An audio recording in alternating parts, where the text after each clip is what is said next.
वाहिगुरु जी का खालसा वाहिगुरु जी की फतेह। सो रिकॉर्ड कर लेना जी, ये कोई समस्या नहीं है। बोता सिंह गरजा सिंह दो ही हुंदे ने, सुखा सिंह महताब सिंह दो ही हुंदे ने, सुखे जिंदे दो ही हुंदे ने। उत्थे लोकां दे इकट्ठ जां गिणतियां मिणतियां च पैण दी जरूरत नहीं है। असीं प्रूव कीता है। सत श्री अकाल। ये परिवार है साडा शहीद भाई राणे दा, वो अपनी जिंदगी कौम दे लेखे ला गया। आप हुण करना की है? खालिस्तान हर कोई चाहता है, पर लेना किंदा है, स्टेप की है, ये दसना बहुत जरूरी है। 31 अक्तूबर नूं आपां लंडन दे विच रेफरेंडम दीआं वोटां पाईआं सी।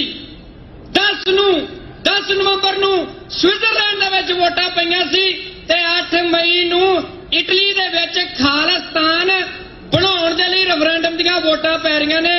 ते न्यूयॉर्क की संगत जी रिकॉर्ड कर लो, अगला नंबर यूएस कैनेडा का आ। खालिस्तान हर कोई चाहता है, सवाल यह लेना किंदा है? रेफरेंडम दी वोटां दी तैयारी कर लो। आप कहने वोटां दो, मेयर बनांगे, सिटी कौंसलर बनांगे, सैनेटर बनांगे। मैं तुहानूं ये लिख के दिना, तुसीं वोट दे दो रेफरेंडम दी, तुहानूं खालिस्तान लेके दे देंगे।